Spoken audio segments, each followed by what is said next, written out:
我哋大多數人咧由細到大被灌輸嘅膝頭哥咧復健嘅觀念咧，好多聽落都好合理、好安全嘅，但係其實可能係錯嘅。我哋俾人教導啦，要睇 MRI 啦，要相信復健嘅時間表啦，仲會以為只要做得夠多嘅彈帶訓練、平衡訓練，膝頭哥有一日自然就可以準備好咁樣翻去球場上面啦。咁但係現實係好多運動員明明韌帶已經修復好啦，時間都等咗好耐啦。咁翻到球場上面咧，就好似唔係以前嘅自己咁樣。咁而我今日嘅嘉賓咧，就係呢幾年一直喺度挑戰緊呢一種講法嘅。咁 Dr. Eric Mira 咧係一位運動物理治療師，同時都係個 S&C coach 體能教練。咁佢長年同由 NCAA 啦到 NBA 啦、NFL 啦、足球大聯盟等唔同等級嘅運動員合作嘅。咁佢都係 The Science PD 嘅創辦人啦。呢個係一個非常有影響力、強調實證醫學同埋運動復健嘅教育平台。咁佢旗下都有好似 Knee Online 呢啲非常受歡迎嘅線上課程嘅。咁佢都參與過唔少複雜嘅案例啦，其中就包括協助 NBA 嘅球星 Damian Lillard 去處理運動員嘅恥骨痛啦，甚至幫佢處理緊佢嘅阿基里斯嘅問題，咁幫助佢克服呢個非常折磨佢嘅核心嘅傷勢，一步一步咁樣翻去球場。喺運動康復呢個圈子入邊咧，可能好多人都聽過佢一句好出名嘅説話，咁就係喺膝頭哥復健入邊，問題永遠係股四頭肌，直到你證明佢唔係為止。咁今日佢會同我哋拆解，咁點解好多膝頭哥明明都話佢已經生翻好啦，咁但係其實佢離真正可以翻到運動咧，仲爭好遠。點解你嘅大腦可能喺你未察覺嘅情況下面咧，直接熄咗你嘅股頭肌？同埋如果你真係想翻去高水平嘅表現，而唔係翻去日常生活唔痛咁簡單，你到底需要做啲乜嘢呢？咁今日呢一集我哋歡迎 Eric Mira。咁 Eric， 我想由一個好常見但係亦都令人好挫折嘅情況開始先。好多人 ACL 咧斷咗之後咧，開咗刀，等咗9個月，醫生睇完 MRI 都話個韌帶生得好好，可以翻去啦。咁但係佢一翻到去球場上面咧，成個人睇落就完全唔似以前嘅自己，甚至有啲人咧好快又再受傷多一次。咁如果韌帶明明就已經好翻啦，咁點解呢個人仲未真係可以翻嚟咧？你覺得喺呢9個月入邊嘅醫療系統究竟漏咗啲乜嘢咧？ Well, the easiest answer is that the knee itself is probably not ready. And, when we say the graft is healed, what do we mean by that? If it looks good on MRI, does it mean it's been completely remodeled into new ligament? Is it exactly what it was before? What other things inside that knee joint need time to heal as well? It's very common to get articular surface injuries during an ACL tear. And those take a long time to heal too. What we always look at is the performance of the quadricep muscle, because the quadricep is a really good indicator of how the knee is doing. A knee that is having any issues whatsoever, I mean, if you just bang your knee against a table or something, your quadricep immediately is going to kind of back off and be inhibited. So it's a great indicator that the knee is not just it's not just an issue of the quadricep being, not just strong, but also powerful. So how quickly does it generate force can be a factor for it as well.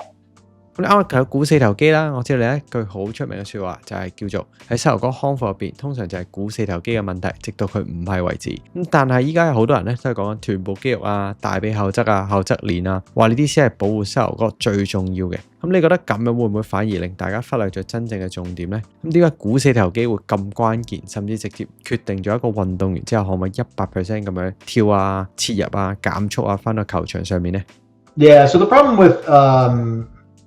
with not having a quadricep in general is the quadricep is your main horizontal decelerator. And that's something that often gets left off in rehabilitation is horizontal deceleration. So a lot of times you'll see people doing a lot of jumping activities. That's vertical deceleration. You can use your hip, you can use your hamstring, you can even use your calf as a vertical decelerator and take load off of the knee to do that. When you go into a hard horizontal deceleration, it's very isolating to the knee itself, specifically the extensors and therefore the quadricep. And that has to do with the way that the ground reaction force enters the body during a hard deceleration with horizontal intent, so to speak. So when all your momentum is going forward at a high rate, your ground reaction force, when you try to stop, lays down very low towards the ground. So where your foot hits the ground, it's going through your center of momentum. And that creates a very large moment arm at the knee that cannot be compensated for with the other joints. And so what often will happen is that quadricep has not been tested to that intensity. And the other thing too is the intensity required for that quadricep to do a really hard deceleration is more than a body weight worth of torque. So it's that you may hear the 3 Newton meters per kilogram of body weight is what we're looking for the capability there. And when you actually kind of do the math on different load requirements and torque requirements for a hard decel, you'll see it's up in that region there, which is a lot harder than what people are actually exposed to during rehab. And so when they try to go back to sport, a lot of times that'll be their first time being exposed to that type of load. And it could be a matter of the knee's perfectly ready, but the quadricep hasn't been exposed to it. The easiest way for it to deal with a load like that is to try to get as stiff as possible and not bend the knee. And this is where you see more of that hip strategy. And that can be very dangerous because a straight knee is required, a relatively straight knee is required in order to tear an ACL. 我覺得好多人聽到呢度咧，一定會想問呢個啦。咁如果要訓練股四頭肌，你自己最中意同埋最推薦嘅一個動作係咩咧？ What I like to tell people with that is not to think of specific exercises, but to think of specific load profiles. So what you need is something that puts the load perpendicular to the tibia. So it's, if this is the knee, so, your knee joint, your tibia is going straight down, bent at the knee. You want a load that's going right at the front of that tibia to be pushing it back.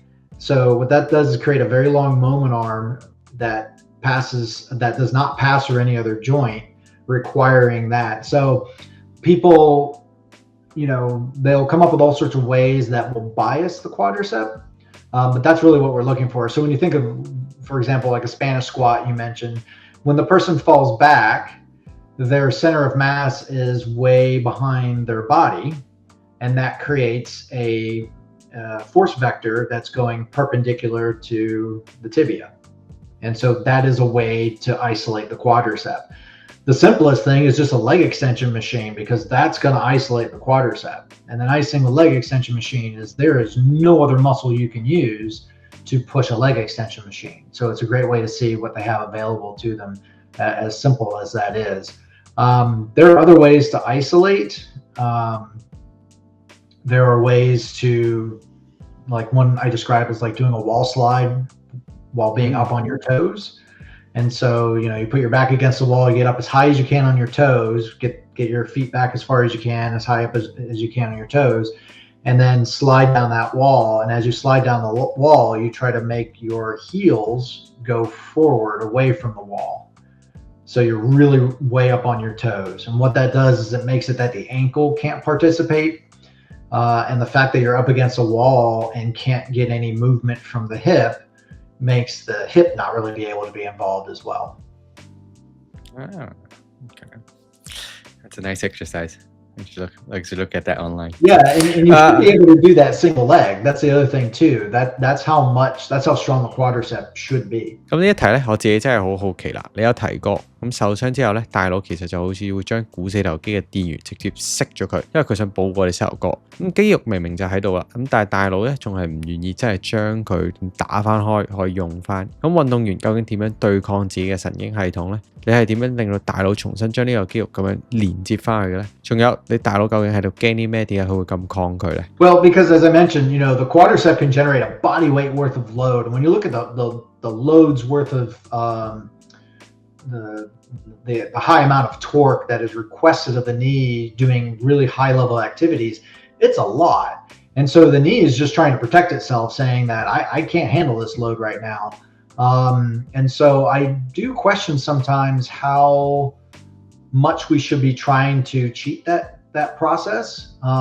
There's a reason why it's inhibiting the quadricep, is it just doesn't want to quite take that so much. So just trying to will yourself past it is not necessarily the best thing for it, in my opinion. There are some tricks that you can do. There's doing localized cooling, so you can put ice on the knee, put an ice pack on the knee prior. Also doing NMES has been shown to kind of force that muscle to engage more than what it's willing to.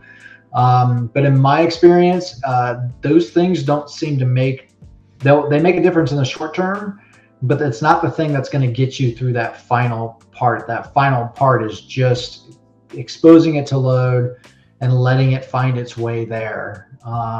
Other things that can be used are like blood flow restriction training. That's another way to create additional load than the muscle is willing to take.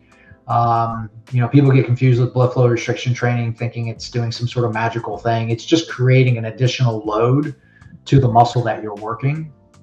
So that's another trick that much later in the rehab. A lot of people like to use it very early. To me, I'm just trying to get them to start engaging again in the early phases. It's usually later, if we're having a hard time with that quadricep coming back in the later phases, that we'll pull some of those things out. Okay. So then how to tell an athlete is actually weak or they're kind of inhibited, like by the nervous system? So there's the way to tell how much force they're producing is simply put a gauge on, some sort of a force gauge on their quadricep. The big problem, as I mentioned, it's like a body weight worth of torque. So, if you imagine somebody is, 70 kilograms, they should be able to put a 70 kilogram load on their shin about 30 centimeters away from their knee. That's a lot of weight to put on your shin. If you think of like a bar metal with that much weight on your shin, you're not going to tolerate that. You're not going to be able to hold that comfortably. So the big thing is actually making sure you have a very comfortable interface for your test. So a very wide strap that's padded, and the width is more important than the padding for that as well. So we'll just sit them like they're sitting in a leg extension machine, and you can just attach their leg to a post behind them with a pull dynamometer like a Tyndek. There are other manufacturers that make them as well, and just have them isometrically kick as hard as they can and look for that 3 Newton meters per kilogram of torque to body weight. The other thing you can look at is see what the other side does and see how far off you are from the other side. That's more important. If normal for them on the other side is 6 Newton meters per kilogram, 3 Newton meters per kilogram is not going to be enough. They need to match what the other side has. 咁我成日睇到啦，一啲運動員啦喺健身房入邊深蹲好重，然後就覺得自己膝頭哥已經好強、好安全啦。咁但係你有講過，身體其實好聰明嘅，佢識會用個髖啦、用個腰啦、用好嗰邊嗰隻腳啦，去將我哋唔好嗰邊嘅膝頭哥真正嘅弱點收埋嘅。咁所以一個運動員究竟要點樣知道自己究竟係咪真係夠強啊，定係身體淨係越嚟越識代償，越嚟越識扮冇嘢呢？ Yeah, so an athlete that's never had an injury, they probably are loading their quadricep very well when they're doing a squat. But an athlete that has a history of a knee injury in particular, and that's not just ACL, but any knee injury, and then especially any injury to the extensor mechanism, so the patella or the patellar tendon or the quadricep tendon, those things can have this as well. They will feel really, really strong, and there's some pretty good research showing that they will find ways to move that load away from the knee. And if they do it long enough, they have no idea that they're doing it. It's just something they've learned as natural. So the only way you can detect it is with force plates and motion capture and all, the fancy technology. But the easiest way to assess it is, again, just look at what can their quadricep do in a perfect situation where you put them with like an inline pull dynamometer, and see what their max force is on one side versus the other. If it's not where the other side is, they have to be putting load somewhere else. Especially something like single leg squatting, because they should be able to put their body weight on that quadricep. And if they show that they can't in an isolated situation, it means that they're not in a squatting type activity.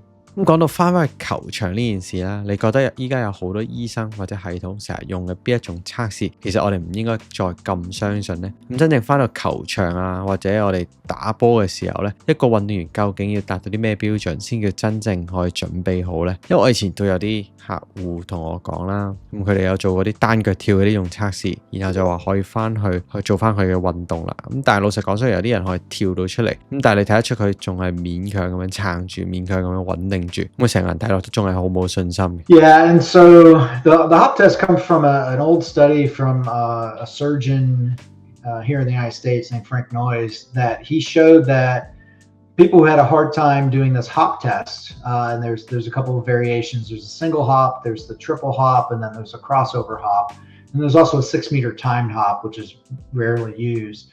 But he showed that people that are having a hard time 6 months out doing those tests and matching the other side are having a hard time with return to sport at 12 months out.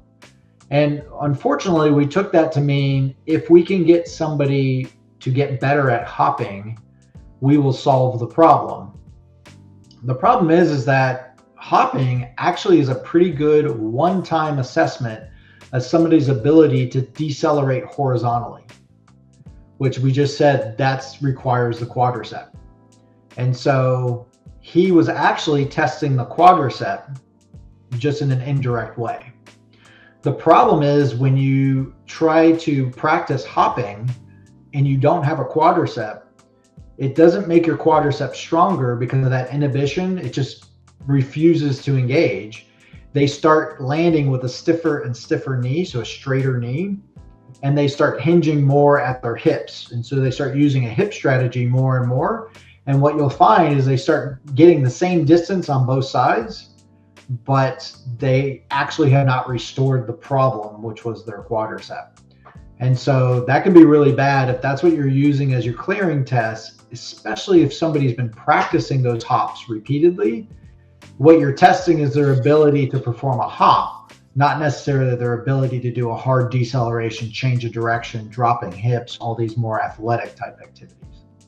咁所以你自己喺臨床上會唔會有一兩個你自己特別重視嘅關鍵嘅一啲檢查嘅點呢？就係你會覺得OK 啦，依家呢個膝頭哥依家可以真係可以翻去啦。The most basic one is first off passing that quad index, that comparison of left to right when you're doing a max effort. That takes a long time to truly pass. People think that they should have it pass like at 4 months or even 6 months or even 9 months. This is looking at just your isometric peak. The next thing is, do they generate the force in the amount of time required? So oftentimes you'll see that their good side will generate, the bulk of their force in the first, 0.2 of a second or 0.4 of a second. But the other side is only about 50% in that small window there. They're able to get all the force if you give them enough time, but in that immediate window, they'll be missing it there. So we look to make sure that they have the peak amount of torque and that they can get it in the right window. So how quickly do they get it? Those are our first two major tests. And we have an isokinetic machine, so we'll look at isokinetics as well, which gives us a little more high resolution mapping of that exact same thing.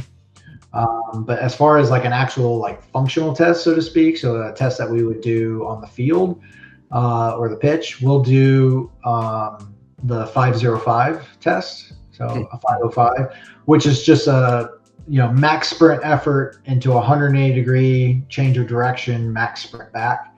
What we're actually looking at is the ability to decelerate into that 180-degree turn. And what's interesting is it's not the planting and pivoting they have a hard time with, it's the decelerating into the plant and pivot. And we typically find that they actually have a harder time planting and pivoting with the good side because the bad side did not decelerate them. When you flip that and they go to change direction, planting and pivoting on their surgical side, their bad side, they look great because the good side decelerated them and there wasn't very much required for the actual plant and pivot. People get mixed up where they're working on planting and pivoting on the surgical side, and that's not the issue. It's not the plant pivot. It's the deceleration from a max sprint into the plant pivot you'll see all the classic signs of an ACL injury when somebody does not have their quadricep back on the one side. You'll see it when they try to turn towards that side, planting and pivoting on the other side. It's a really interesting trick, actually. That's very interesting. That's very interesting. 咁你合作過好多高水平嘅運動員啦，我自己都好中意 NBA 嘅。咁我之前咧見到你同 Damian Lillard 咧，你有處理佢受傷問題，咁有合作過一段時間嘅。I'm working with him right now with his Achilles tear。咁種傷咧本來就好複雜，咁同埋一定好折磨噶啦。咁你成個過程嘅實際上又係點樣嘅咧？咁同呢一種等級嘅球員合作，令你對負荷管理啊、誠實溝通啊，或者重大受傷之後要翻返去高水平競技所需要嘅心態，有冇啲咩好深嘅體會咧？ Yeah, so keep in mind that this is their livelihood. This is how they make money. So it's very, very important to them that they come back, and they come back very well. And this is also understanding, like, just getting somebody back versus getting somebody back with no limitations. What you learn working with very, very high level athletes is that they are extremely skilled at movement. So with pretty big deficits, they can find a way to still be successful. So just because they're successful and they're getting back out there doesn't mean that you've done your job. And so that's one part of it. The other part, working with really high level athletes, is just understanding just how much force that they can generate. It doesn't mean all of them can. People sometimes think that if you get as strong as a professional athlete that you can perform as well. It's like, no, the bulk of any game is skill. And so we do work on making sure that they're strong, because we want them to be, the stronger they are, the more options they have to be skillful. And so that's a big thing of making sure that you're addressing all those little things, and that can be a challenge with some high level athletes too, who are just really itching to get back on the field or on the court. Is that they'll get out there and be like, oh, I can play. It's like, yeah, you can play because you figured a way out how to play, and that's what they want to do. They want to play more than anything. So and a lot of people have a hard time dealing with athletes like that, because they're trying to be accommodating, they're trying to be encouraging, and all these things. And so this is where testing is really important, because you can show, look, you have a 50% deficit on that side versus the other side. So is that really what you want to be going out there with? Or do you want to restore this? And I've yet to meet a high level athlete who doesn't recognize that that's a hindrance. That's something that they definitely want to solve, even if they can just get out there. Because like we mentioned before, somebody who doesn't have very much quadricep, they can jump, they can actually accelerate really well. They don't need it until they do a really hard deceleration, specifically towards that side. And so they can find ways to just not do that. The problem is, in the middle of a game, sometimes that's their only option. And that's where everything breaks, is when they're forced into using a strategy that they just don't have available. 咁最後一題咧，呢度我想幫好多運動員去問嘅一個問題：如果你依家有一個19歲嘅年輕嘅運動員聽緊呢一集，就啱啱斷咗 ACL， 坐喺屋企 sofa 入邊喊，佢覺得自己嘅人生咧同埋運動生涯可能已經完咗啦。咁你最想同佢講嘅一句説話係咩咧？尤其係佢應該點樣去重新揾翻呢個信心，去相信自己真係可以好翻，真係可以重建，同埋真係可以翻返去球場上面做佢中意做嘅嘢咧？ Yeah, the biggest thing is only 60% have returned a year out. And so it's very normal to still be having some troubles. It doesn't mean things are going horribly wrong for you. And I deal with very high level athletes, and I'll tell you that the stronger the athlete, the longer the rehab, because they have a much higher mountain to climb in order to get there. So, take your time. The expectation is that we're going to try to get you back within a year. Pretty much everybody is back to full performance by 2 years out. And so the first year, the main thing is safety, and the second year is getting that full performance back. So that's the thing that I would stress, is that it takes a long time, and be patient and be okay with that. What I always recommend is find where you are at any one part of the process. So, you might be 4 months out, we don't expect you to be, cutting and pivoting and playing your sport at that level. But if you're a basketball player, you can definitely be working on your jump shot. You can definitely be working. I mean, you could be working on free throws the second you get out of off the crutches. So, work on the skill part of your game and take advantage of that. I always tell athletes when they have a big injury like this is an opportunity to work on just all the little bits of your game that you've never had this much time to focus on. I mean, who can focus on free throws for 2 months? Well, you now can, because you got 2 months where you're not going to be doing much.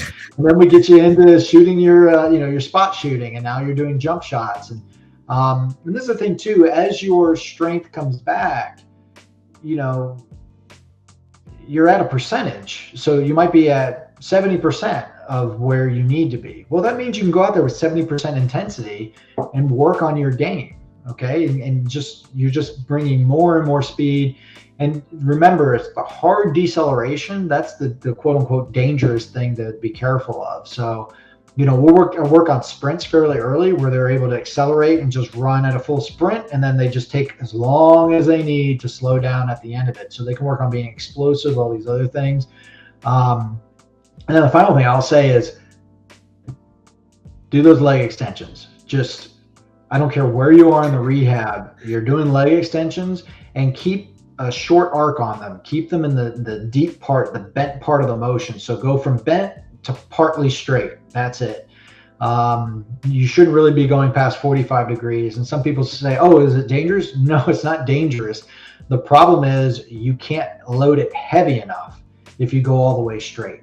So it should be so heavy that you can barely get it moving. Just get it moving a little bit, and then it should be too heavy to go any further. That's the kind of weight that you should be working with, especially in the later phases. And then always compare, what does the other side do? Is this easy for me to do this weight on my other side? Then it should be easy on my surgical side too. And just understand that when you're getting to very, very high level performance, you're going to ask a lot out of that knee. I understand. Well, thank you so much for today. Thank you for some amazing advice, and everything you said just now will help them a lot, I think. Good, I hope so too. Thank you. 咁喺我哋結束之前，如果聽眾想更加深入咁樣認識 Eric， 了解佢嘅研究，或者係教練或者物理治療師，想追蹤 The Science PD 嘅內容，或者報名好似 Knee Online 呢種嘅線上課程咧，咁我會喺 description 同埋喺下面咧擺低佢嘅連結，咁就方便大家可以揾到佢啦。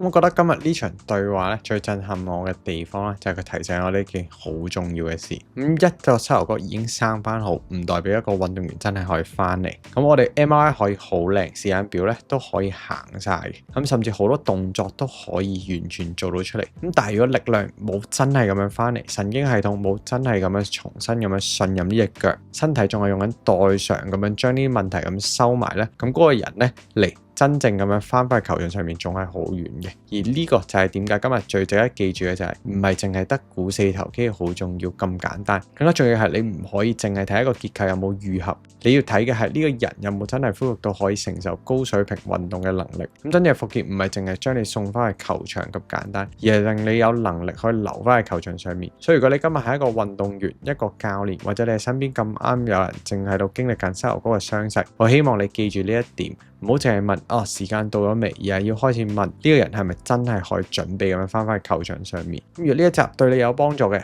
麻煩你分享俾你嘅隊友、教練或者任何一位喺復健路上面嘅人。亦都唔好唔記得訂閱我哋嘅 channel， 同埋喺留言區話俾我聽今日邊一個觀念最打破你原本嘅認知。咁我哋繼續 move without limit， 希望你哋可以繼續做你自己中意做嘢。我係 Jason， 我哋下次見。